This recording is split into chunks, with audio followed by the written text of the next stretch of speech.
Alright, ladies and gentlemen, this is your boy, the Doordash Revolution. Smash the subscribe button, hit the notification bell, leave likes, shares, and put comments down below.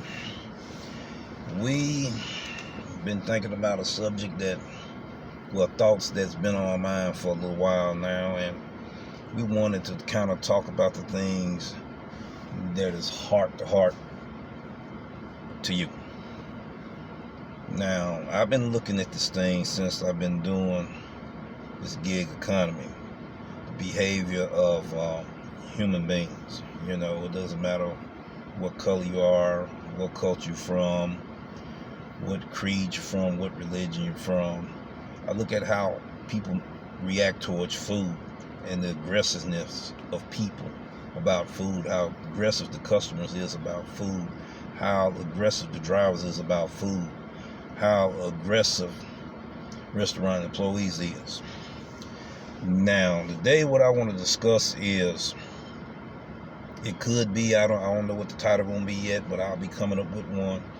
But my thoughts on the disappointments or the disappointing facts about delivery drivers, or the disappointing thoughts about delivery drivers, or the disappointing attitudes towards delivery drivers. You know, a lot of people look down on us as service providers and delivery drivers. We get looked down on, and others hate on us because of how much money that some of us make. Some of them could be, ex-delivery drivers, or some that's working in these food restaurants not getting paid as much as we are getting paid, and there's a lot of animosity towards delivery drivers. And first and foremost, delivery drivers want to cling to a title of independent contractor, but I'm getting ready to let you know now, these titles don't mean nothing if you're not making money.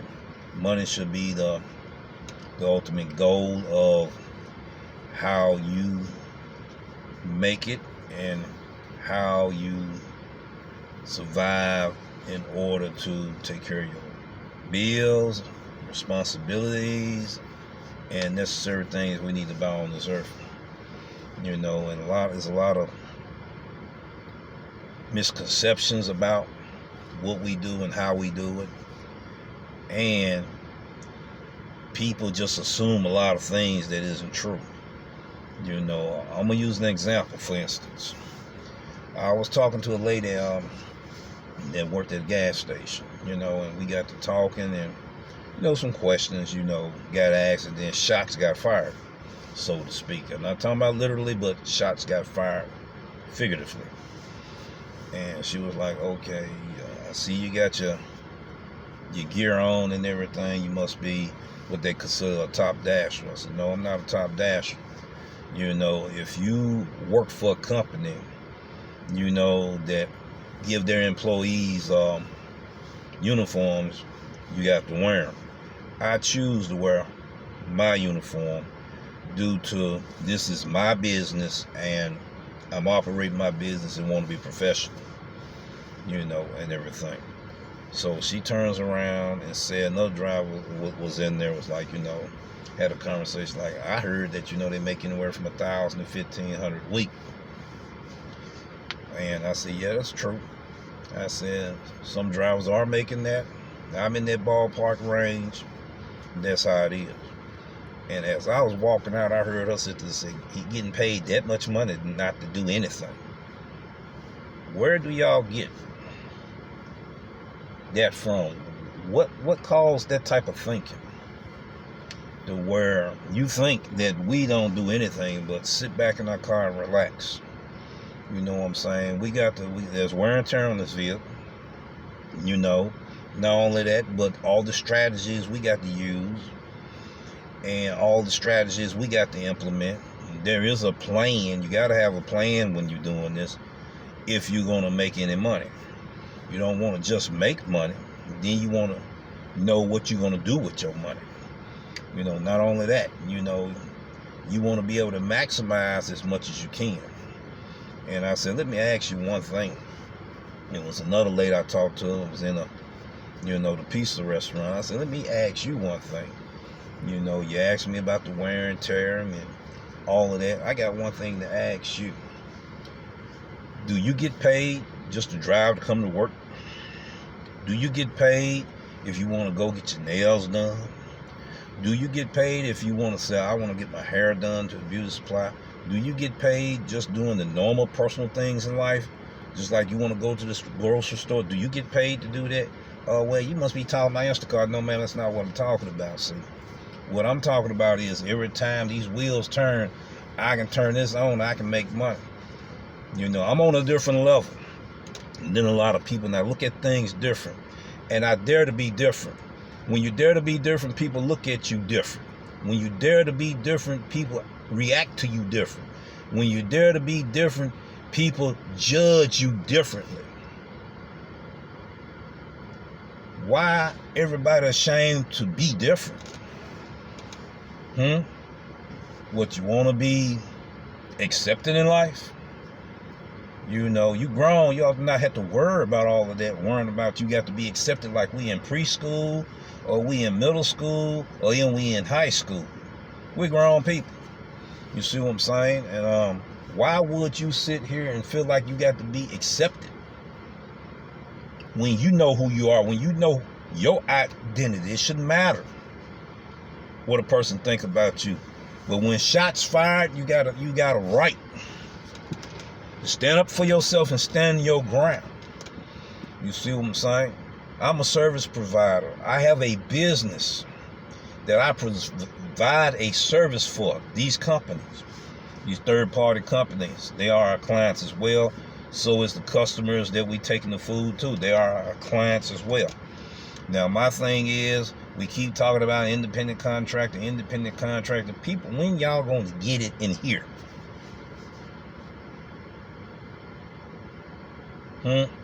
Cause see, anybody that had a business before they started doing this here, you could be having a business doing hair. You could be having a business cutting hair. You can have a business doing women hair. You could have a business fixing a roof or whatever. The person that has a business has the control of writing contracts, bidding your prices. We don't have that, right, ladies and gentlemen? Because they wrote a contract to us and we signed it, agreeing to their terms of service. If you didn't agree with their terms of service, you couldn't get on their platform. All right. Now, since we know that, we have to understand how we can maximize the earnings to the best of our ability. How we can make $25 an hour, or make $30 an hour, or make $35 an hour. Just like yesterday, I made $47.88 an hour for 2 hours. There are strategies into these things, And then another thing, when I grab and take this bag with me in the restaurant, I take 2 of these bags. It draws attention from drivers, from customers, from restaurant employees. Now everybody want to count your money. So you got drivers hating on drivers. Like, what are you doing in this area? What are you doing at this restaurant? What are you doing in my territory? Everybody knows that when you start this thing, you can go anywhere in the USA and you can make you some money. You can sit here and position yourself for transition, or reposition yourself for transition, you see, and you can leave one area or one city and move to another city and make money on the way to that city and make money there without having to look for a job or restart your business somewhere else. How many people can say that? So when I bring them bags in there, man, people look at me. They look at me different. This is something different. He got them large bags. I done had drivers come to me like, wait a minute now. I've been knowing you've been doing Doordash for a certain amount of time. My daughter been doing Doordash longer than you. I said, okay, ma'am, since you're in my business and asking about my business, that means I got to take a stand. Shots just got fired, right? Okay. She may have been doing Doordash longer than me, but she haven't been doing food delivery longer than me. I've been doing food delivery since 2018. I've been doing the gig economy since 2017. You know, it doesn't matter how long you've been doing it. It's what you know. And then the old adage back in the day, it was said that it ain't what you know, it's who you know. That's also true in this industry as well, but it's what you know. You see, so many people don't read.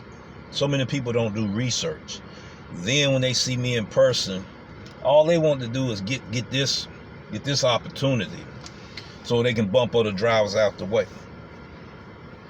You know, been doing it 2 years, hadn't got on that program yet.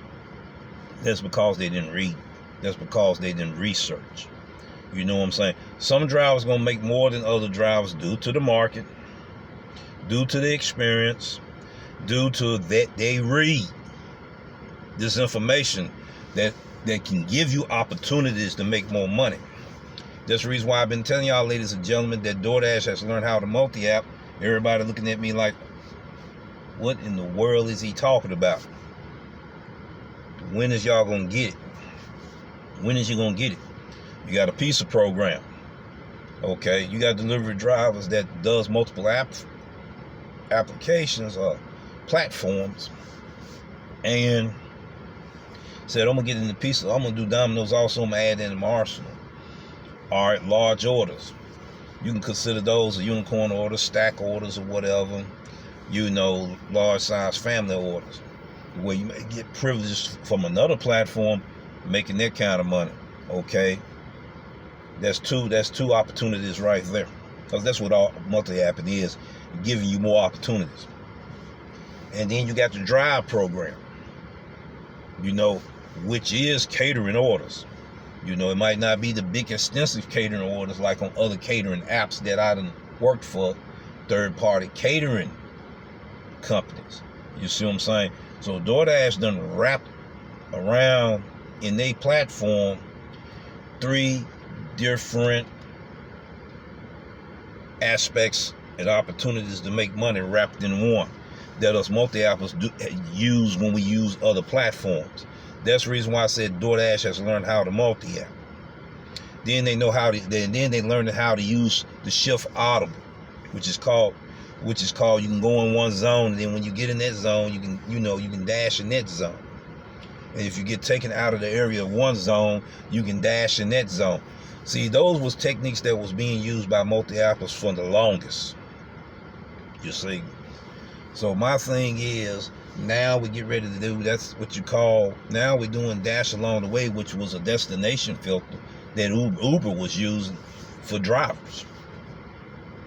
All Doordash did was combine all that stuff together and say, okay, now multi-appers going to be the only ones that know what's really going on and going to take advantage of these things, because we're trying to draw them away from our competition.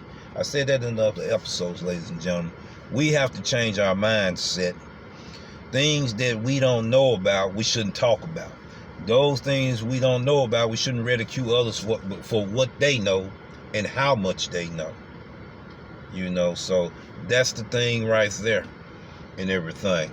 So, ladies and gentlemen, I'm going to have to let this episode go short. Now, if you got any value out of any of these episodes, including this one, you know, you can subscribe. You can give us a thumbs up for more content. You can leave comments down below that will give us relevant topics that we can discuss on this channel. Thank you and have a great day.